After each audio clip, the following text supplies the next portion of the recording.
Welcome, everyone, to CFL HQ. I am Marshall Ferguson alongside the Chief Football Operations Officer of the Canadian Football League, Greg Dick, as we have the kickoff, a little bit of the appetizer, perhaps, to the long show tonight coming up, of course, the CFL National Draft. But today, it is all about the globals. And, Greg, you have been very closely connected to the global program, the development of it, being at the international combines, traveling around and seeing these players.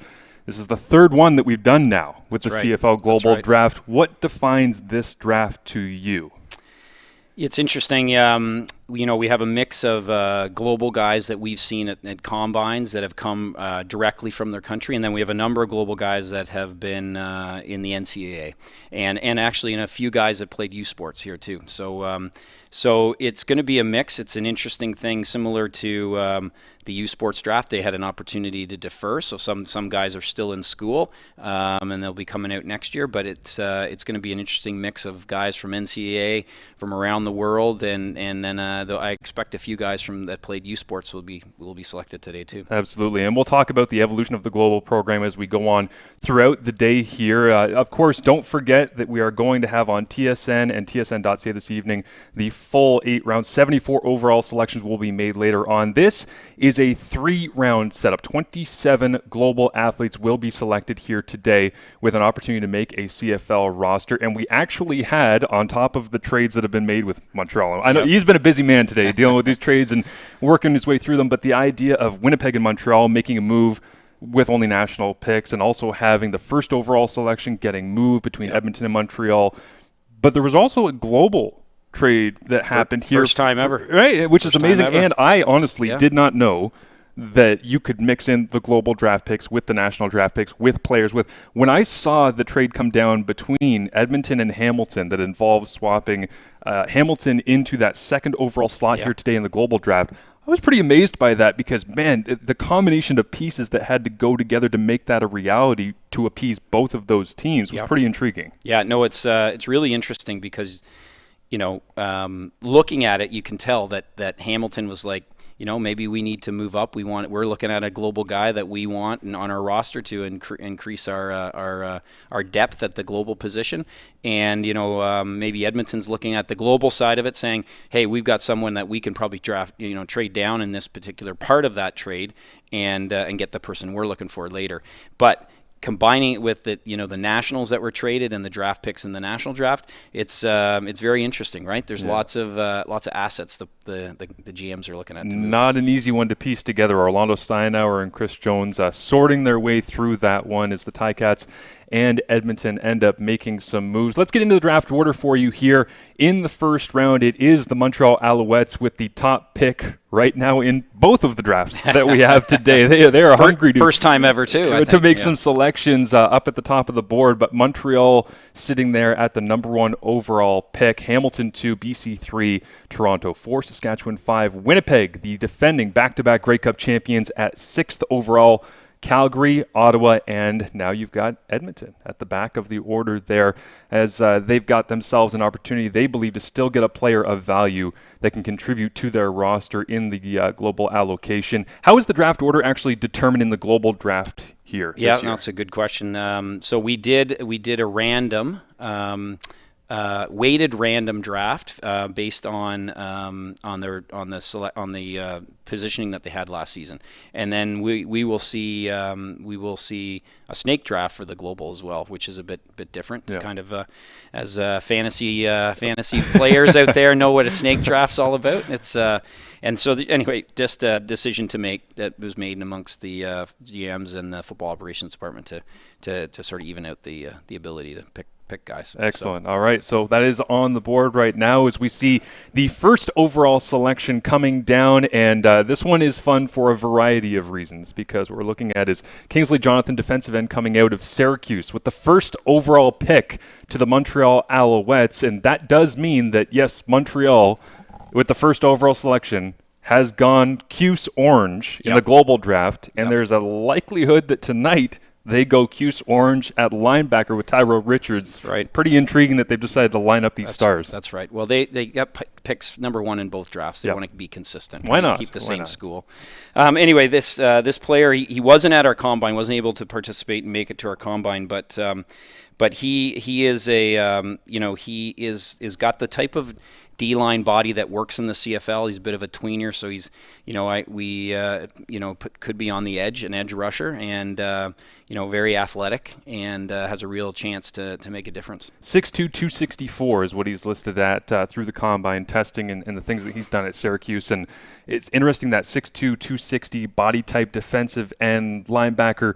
There's actually not a lot of difference between Tyrell Richards and Kingsley Jonathan. Right. I mean, yeah, the weight's a little bit different, the position that they've mastered it, but really it speaks to the variety of skill sets that you like to have in defenders in the modern CFL, that they're going with potentially these two guys with first overall picks today. Yeah, and I think Richards in our combine, he literally did drills at D-line, linebacker, and DB, so that you can tell the type of player he probably has been at Syracuse, what he thinks he can contribute to a club in CFL. So, obviously with Jonathan, same thing. If he can be more, diverse in his skill set, just gives the teams a lot more opportunity to get him on the field. Absolutely. So Montreal goes there with the first overall pick to give themselves even more defensive prowess in the global draft here as we roll on to the Hamilton Tiger Cats. They made the move, Greg. They wanted to be up at second overall in the global draft, making the trade with Edmonton yesterday that involves a couple of national players. It's Kyle Saxlett, an offensive lineman, going from Edmonton to Hamilton alongside Grant McDonald.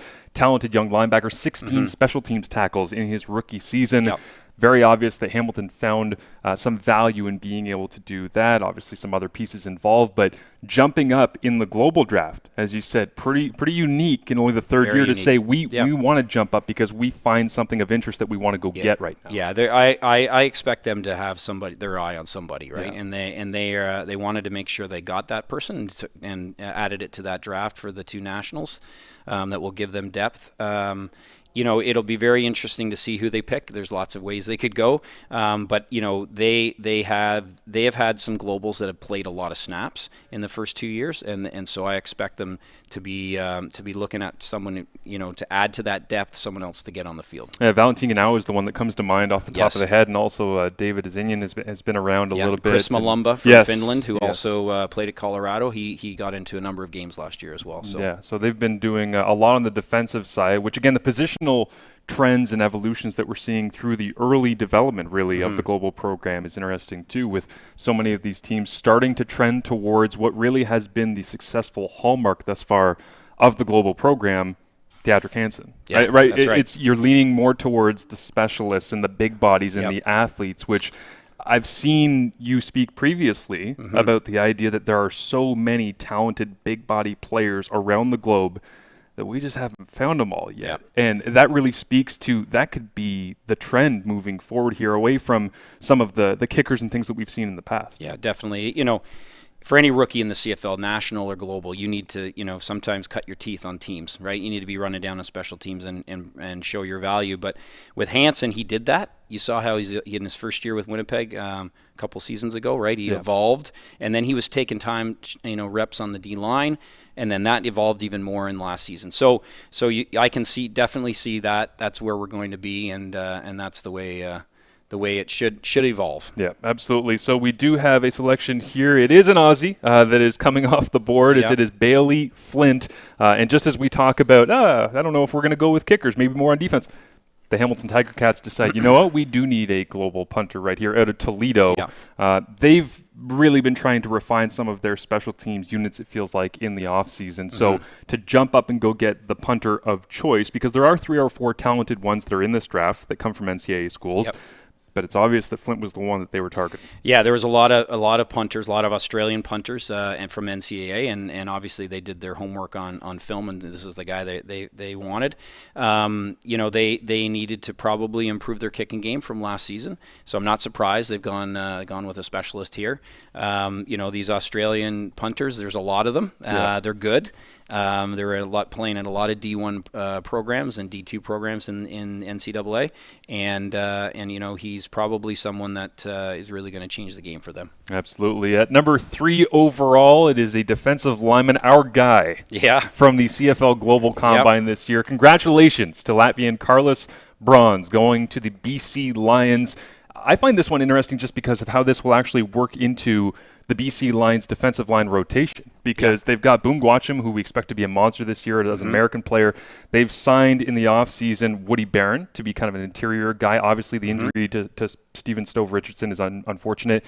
But they've also got Matthew Betts on that defensive line signed out in free agency from Edmonton, and they went out and got themselves David Menard, who was drafted by BC before he went back to Montreal, back to BC. He just likes to travel as far across the country as he can. He had a great year in Montreal. David did last year. Fantastic. For sure, so now they get a global player that tries to slot into this lineup, but he is an interesting character, and power is the word that comes to mind. Power and explosive. Big man. And lots of character. Yes. And did very well in the ELF in Europe last year. So it's good for Carlos to get drafted. Yeah, exciting for him. I know when we were standing there watching the global bench press, I went over and said, "Tell me about this Carlos Brons guy." Everybody's talking about him. He had the pink hair, if you saw on CFL Social throughout the global combine. I got a feeling he might show up with some orange hair. Maybe Kamloops there for training camp, but expect him to be in camp and be doing well. Lots of people checking in from Mexico and Brazil on the live stream here on CFL.ca and CFL YouTube page. Thank you for being with us. We do appreciate it as we have the 4th overall selection coming in for you here. It's another Aussie punter out of the Hilltoppers, Western Kentucky. It is going to be John Haggerty, who ends up getting taken by the Toronto Argonauts. Of course, they've got Boris Beatty, who's in place right now as a punter, but trying to find some depth and some answers there. For sure. And again, just speaking about the Australian punters, for sure, Beatty does both jobs, but a little bit of depth and ability to maybe just have Boris focus on place kicking. No, I don't want to put any words in Michael Clemens' mouth, but that's a possibility with getting another specialist like him. Absolutely. So 2 of the first 4 picks are Aussie punters. The other 2, defensive linemen here. A little bit of an early trend in the first round of the 2022 CFL Global Draft, as this was a name coming in at number 5 overall from the Saskatchewan Roughriders that I know from talking to Lawrence Hopper, of course, working in and around all things global draft and combine for CFL football operations. He was really, really high on this Swede out of UCLA. Genmark Health had a chance to get drafted in the NFL. There was thought we projected him to potentially get drafted, and if he didn't get signed as an NFL free agent after the draft, which many guys do, he did not get signed. So great opportunity for him to come to the CFL in Saskatchewan. A very productive player at UCLA.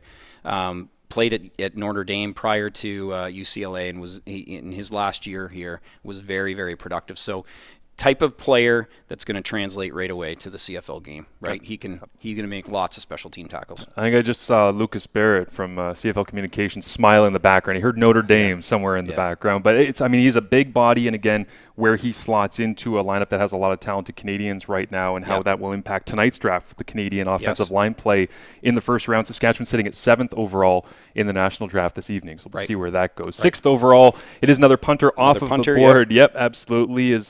We've got Hackett coming off the board, which is just another one of those guys that was expected to go fairly high in this one, and it seems like the NCAA Australian punters are once again the trend of the day because they're trusted when you go back through and you see the level of competition they've played against. They're very talented guys, and this guy's slightly different than the other 2. He played at Utah, but he's also already been in the NFL a little bit, and so has a little bit more pro experience than the other punters, and again, Winnipeg's trying to improve their special teams play and their kicking game, and so again, adding depth and see where he lands. And Mike O'Shea and Kyle Walters had said in their preseason conference call that they have belief right now in Mark Leggio, and Ali Mortada is there as well from last season, so that'll mean probably a 3-headed monster going into training camp for the Winnipeg Blue Bombers, and see where they end up landing. But the Aussie punters, just quickly before we get to the 7th overall pick here, you've mentioned to me about the idea of directionally kicking and why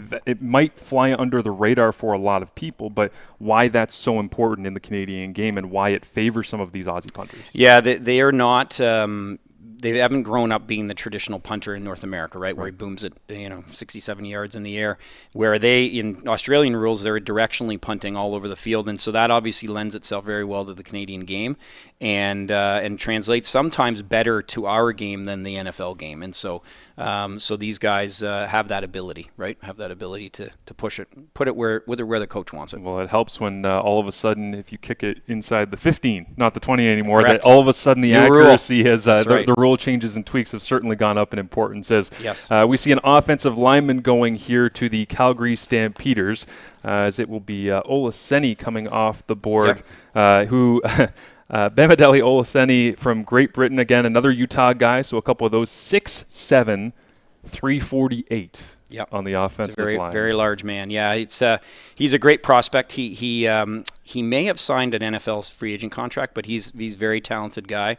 He may have been in the NFL IPP at one point too, and he's very good talent and a very, very large man. Very good. Yeah, which Calgary always appreciates up front, being able to find some of that size, and clearly looking for a little bit of depth themselves to be able to move forward into the next little while of their organization. The next up pick here is Hector Zepeda out of Mexico, as he comes in at 6'5", another big offensive lineman going to the Ottawa Red Blacks as they continue their offensive line rebuild through free agency, which has been amazing to see just how many bodies they've been able to bring in. And they did have a couple of globals in the mix last year. The unfortunate thing, of course, for Paul Lapalisse and the Red Blacks last season was they had to put in about 15 different combinations of offensive linemen, whether it be through injuries or attrition otherwise. So adding Zepeda here is giving somebody an opportunity. Yeah, and Zepeda is a Mexican offensive lineman, as you said, in the NFL IPP, the International Pathway Program. He did not get allocated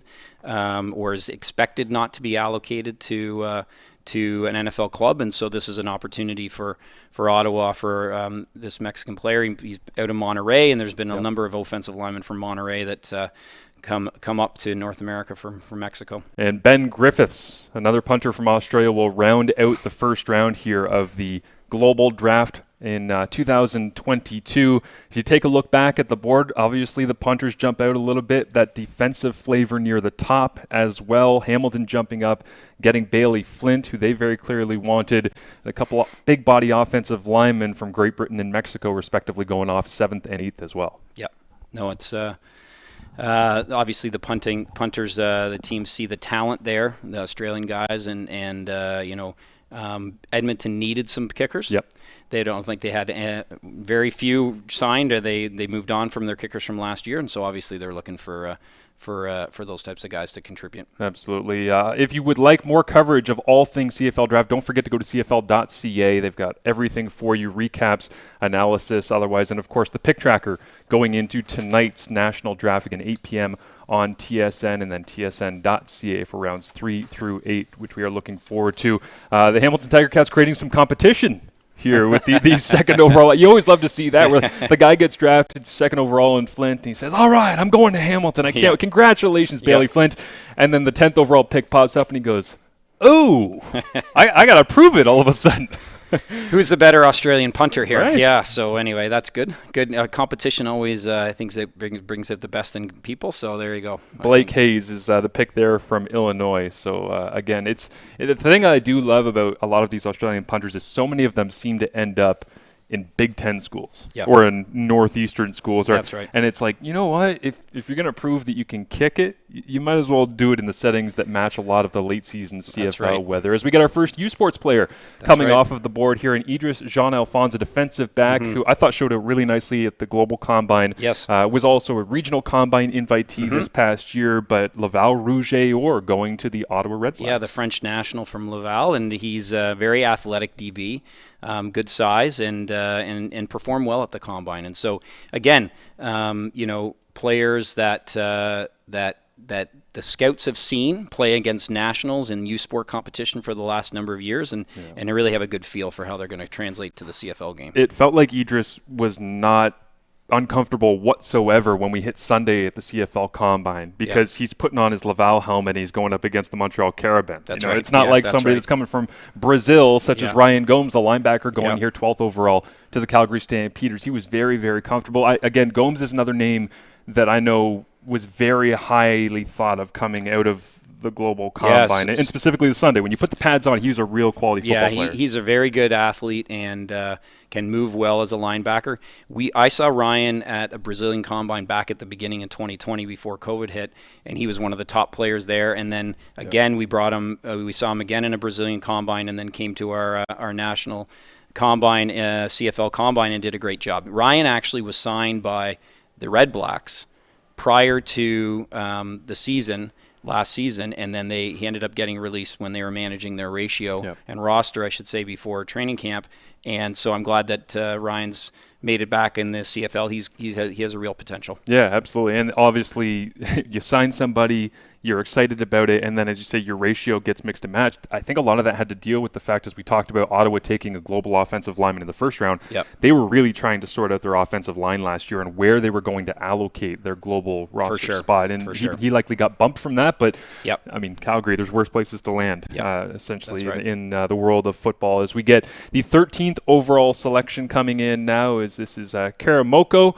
Souleymane Karamoko from France, and again Laval, another Laval product. I gotta say as well, whether it be the Ottawa GGs, the Laval Rouge, or the Montreal Carabin, they are starting to lean in on the global recruiting because they have the ability in these incredibly culture-filled global cities to welcome in players and say, we got a really unique opportunity for you here. Yeah, it's Karamoko, before I get into that, Karamoko, great player for Laval. He's been in the NFL International Pathway Program. He may not get allocated. So, again, Winnipeg looking to see that. Again, they've been scouting him for the last 4 years. They've seen how he's played against the competition in Canada. And so, a great opportunity for him in Winnipeg.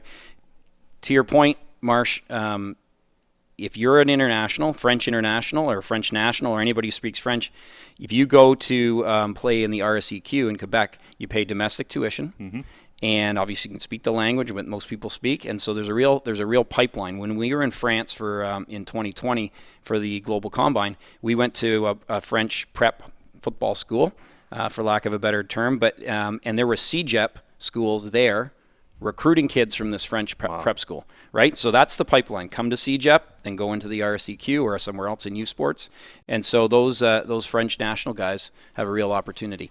Ottawa had a French national and a British national on their team this year. So there's, again, to your point, there's going to be a bigger pipeline starting that these global players will be coming to play U Sports. And it even comes to mind with Frederick Iviard, who's in the national draft tonight, but was born in Haiti and came to Canada. It's like those are some of the names that you're going to start seeing mixed in that have these really incredible, diverse backgrounds. But for sure, as a couple of OUA football alumni, like we need the RSEQ getting any more talented players here. It's all good. It's all good. They're doing a great The right job. School won the Vanier Cup. There you go. Yeah, I knew we were going to get that in somewhere. We'll see whether or not a Western Mustang pops up on here at some point. But next up for you here, tonight in the national draft, not on the which, global. By the way, third longest streak going right now of players drafted. I believe 18 years in a row the Western Mustangs. That's good. A player drafted. So we'll see if that goes tonight. I'm pretty sure it will. I think it will too. Deontay Knight, very highly rated. So we've got Lucas Rios coming out of Switzerland, Bemidji State. He is a 6'2", a little over 6'2", 228-pound linebacker, which I thought athletically at the Global Combine he compared very closely actually to Ryan Gomes. So it makes sense to see them just a couple of picks apart. Again, very athletic, big and fast. He was a Combine invite, couldn't make it to the Combine, unfortunately. Played NCAA Bemidji State and is very productive in the GFL, in the German Football League in last season. And has a lot of potential to be a productive player in the CFL. Nice. So Lucas Rios off the board there as we see again defensive back, linebacker, a bit of the runs going. And one of my absolute favorites, the testing monster from Saturday at the Global Combine, whether it was the vertical, the bench press, Okanto Wariso, Simeon Okanto Wariso. It's funny because he obviously has different level of playing experience than the top pick being Kingsley Jonathan. But in terms of the 6'2", 250, 260 edge rusher, Okanto Wariso is really, really raw. But, man, if they can harness his ability with the Toronto Argonauts here, he's going to be a great player and special teams upside to the moon. He is a physical specimen and a great kid. So we saw him first, Lawrence Hopper and I saw him at the British Combine in Bristol, UK this year. and he just jumped off the page, right? He jumped off the page with his height and weight, and then he jumped off the field when we saw him there. And great kid, and took that British Combine sort of excellence and brought it to the CFL Combine. And as you said, you saw him there and how he performed. So I'm not surprised, because I think you're right. I think he's raw, but I think he has a ton of potential. Of potential. Yeah, and he's somebody that I really thought, based off of just raw athleticism, that he might have gone even higher. But considering his lack of exposure to different forms of the game, being at 15th overall in a global draft where you've got your pick of a couple of hundred players is pretty amazing. So congratulations to Simeon Okonto-Wariso coming out of Great Britain right there. Next up for you, we have at the 16th overall selection, Dabo coming off the board, which I did not know that he was going to go necessarily this high up, but Marcel Dabo out of Germany, Stuttgart Surge of the ELF is where he's coming in from. So Marcel Dabo is in the NFL International Pathway Program, possibly going to get allocated. He's probably one of the top players in that International Pathway Program, but he is a freak athlete, right?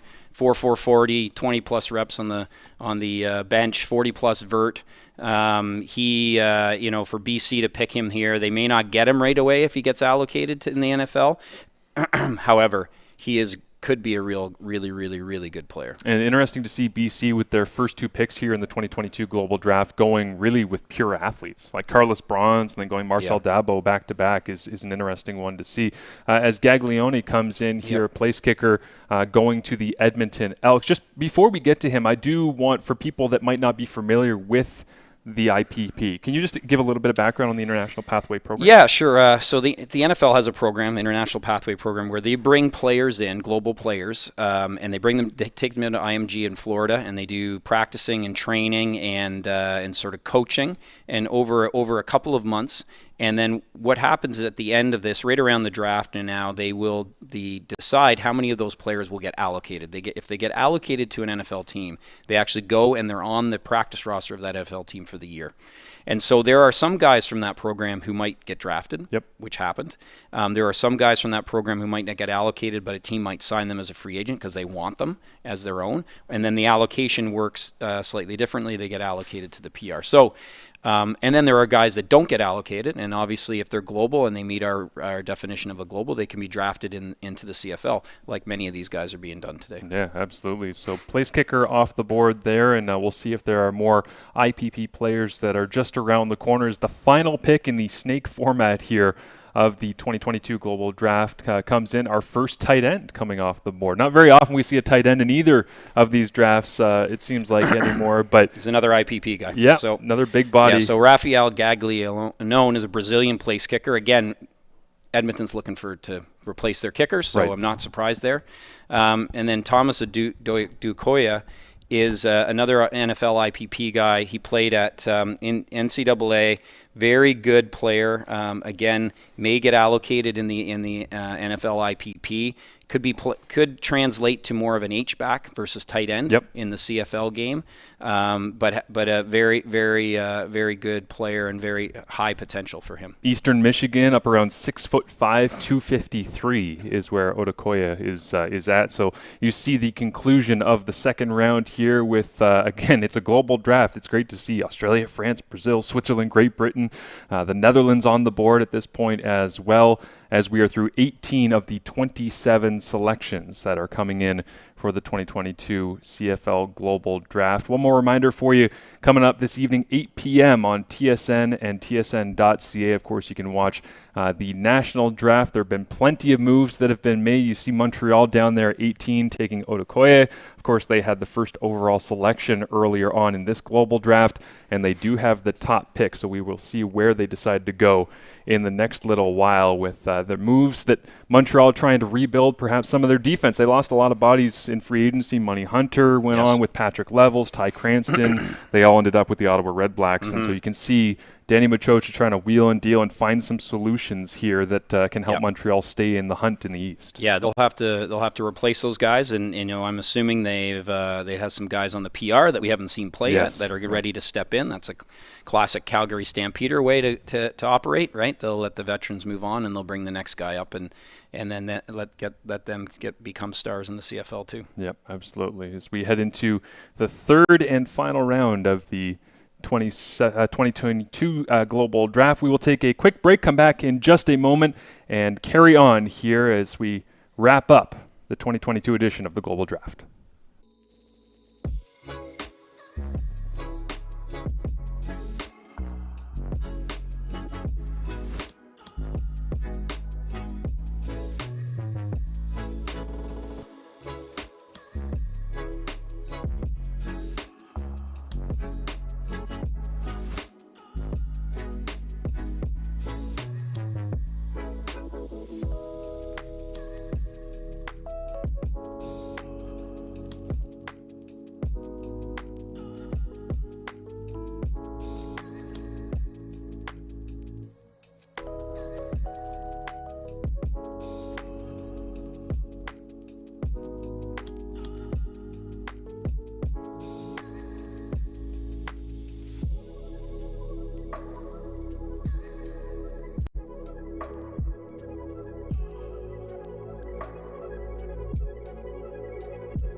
Welcome back to the third and final round of the 2022 Global Draft. Everybody needed a breather across the Canadian Football League. Went fast, I was going to say a long day as well for all of these teams between this and the National Draft coming up later on. And so they decided to take a breather for a second, make sure they lock in on where they would like to go with their final selections here, as each team one more pick remaining. We kick things off with another punter here as the Montreal Alouettes in the snake draft format go back to the top of the board at 19th overall. Yeah, another Australian punter, Western Illinois. He think, again, they had a rookie kicker last year, did very well from Laval. But again, depth, right? And so maybe split that job up. You never know. That just gives them that option. Yeah, David Cote, of course, from the Laval Rouge or was there with the Alouettes, as he'll have a new partner to get some kicks off. Maybe even some of this is save the leg in training camp, work a guy's stamina back up and get back into the rhythm and the flow of the game as Edmonton prepares to make their final selection of the Global Draft this year. One in which, if you're just tuning in with us, they did make a trade to get themselves back in the Global Draft, involving a couple of national players as well, going in different directions between Grant McDonald and Kyle Saxlett. So we'll see how that all shakes out for them. But being in that 20 slot and giving themselves an opportunity now to find a little bit of solutions as they decide to go punter as well. And again, you spoke about it kind of coming on, the idea that Edmonton wanted to create some competition. And I think a lot of the time when we talk about depth, people say, well, depth just means that you're trying to bury people in a roster, or that you're trying to basically snap the pool cue over your knee like the Joker in Dark Knight and say, here, make it quick. Which one of you is going to win? This is really about finding the right fit for Edmonton's roster and how they want to deploy their special teams unit, which makes a lot of sense that Chris Jones is deciding to kind of stack this position. Yeah, and it's You can't have you see teams in the NFL and the CFL go through kickers. If the kicking game's not, they're bringing new guys in, and so to have that depth on your practice roster in your ability to bring them up, I think, is important, especially when they're trying to figure out who will be their kickers next year. Yep. And so Waitman's a Belgian punter, South Alabama, and actually Waitman's been in the NFL a little bit too. So another guy who's had a little bit of pro experience. So again, probably a good competition in training camp. See who prevails. Yeah, absolutely. And I also think it speaks to the quality of a lot of these global athletes when you talk about whether it's a guy that was in the draft last year here in the CFL Global Draft, either got taken or didn't get taken, and then the NFL the following year says, you know what, we'd like to take a look at this guy and bring him in. Is Jan Levi Cruz goes to the BC Lions here, fullback. See, this guy's not from Western, but David Mackey's there as a Western Mustang grad, and Jan Levi Cruz is one of those guys that has a body type that really matches the national player that's on the roster, and David Mackey. He is thick from shoulders to neck and hips to knee. I mean, he's a load. He's big and strong. Yeah. And versatile. And just like Mackey, he is one of those guys that probably can play a few different positions, right? Fullback, tight end. Those types of players are going to do well on teams, running down, making tackles. So, not surprised they picked him here. Yep. So they add themselves a little bit of athleticism, as do the Toronto Argonauts, as we get Otavio Amorim coming in. And this is a player I know when we were watching the bench press at the Global Combine that you said, this guy cares. Like, he's really thankful for the opportunity to be here and be part of this. Yeah, he's played in Germany. He used to be in the NFL International Pathway Program, so he was there in last year. Doesn't have a lot of money. Great kid, very enthusiastic, bit of a beast, and very, very strong. And we watched some film, like when he's in the box in playing on the line, he's going to be excellent.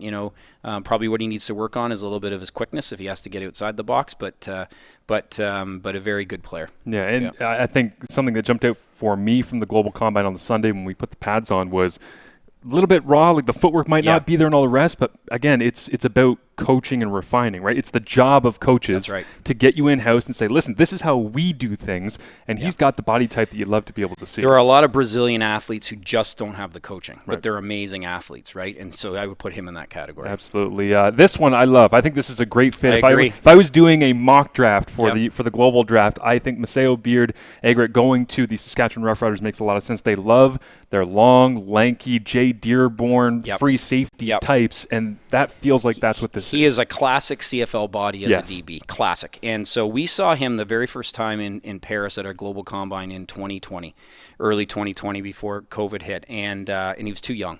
But he's so good. He was already on the French national team. He was so good. They brought him there for the experience, and he just wasn't old enough to be draft eligible. I think he was 20 years old when we saw him first.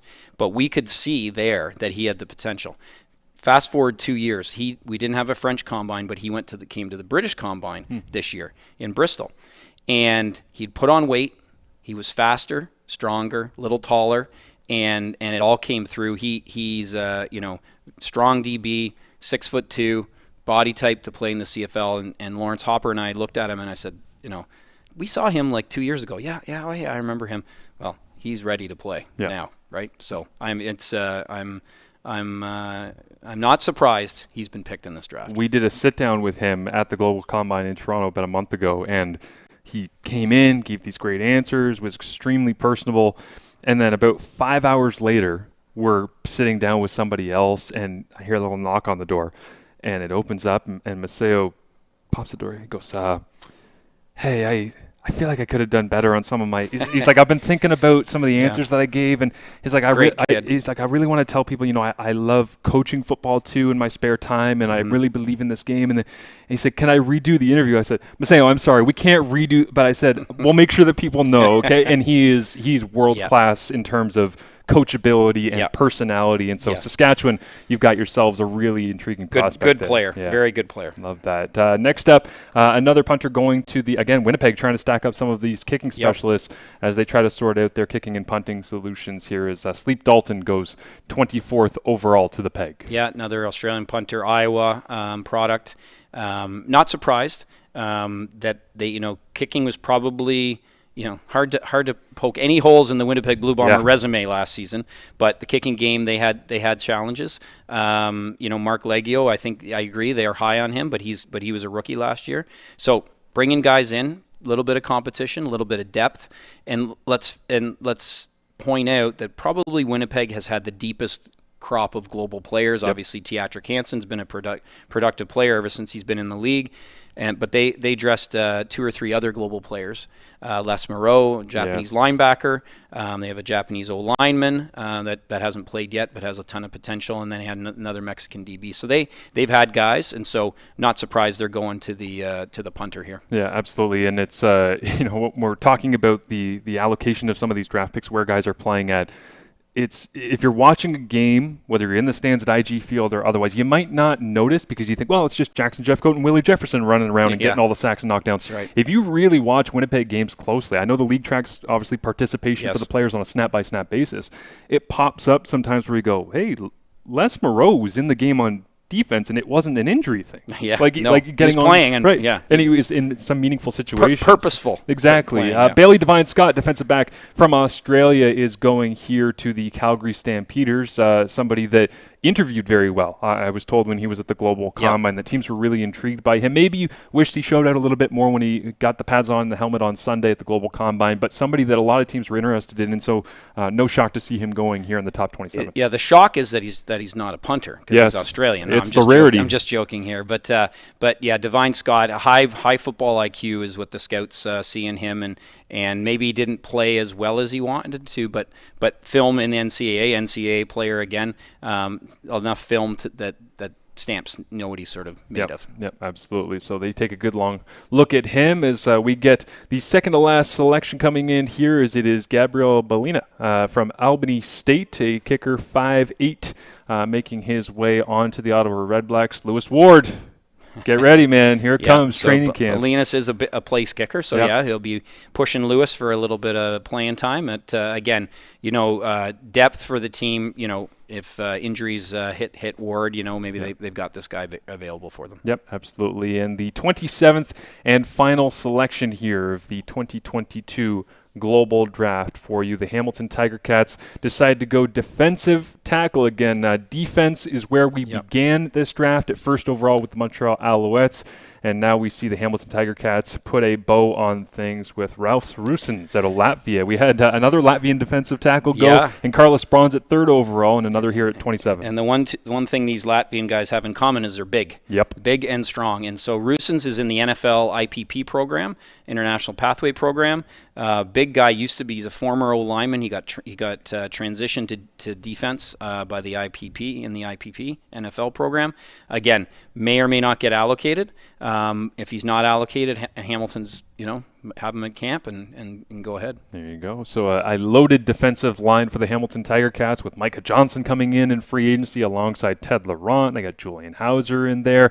Lose Jagarrett Davis, add in a little bit of global flavor, and we'll see where that goes from here. That will do it for us here on CFL.ca and the CFL YouTube page. Thank you so much, everybody, for tuning in around the planet, for being a part of the CFL Global Combine experience, and today here with the Global Draft. Greg, thank you for the insight and the analysis. Thanks, Marsh. It's great to see the program continue to grow and build, and we're looking forward to seeing where these players will land once they land on Canadian soil coming up. Hopefully, training camp, get them into real competitive reps. We've got much more for you when it comes to all things CFL drafting today. Of course, CFL.ca has got all the links that you need, all the background reading and exposure on a variety of different topics and stories going into what has suddenly become an incredibly intriguing CFL draft tonight, which will begin at 8 p.m. on TSN. That's where you can find it. And then rounds 3 through 8 will stream on TSN.ca as well. For Greg Dick, I'm Marshall Ferguson. Thanks for being here with us, and thanks for following along on CFL.ca.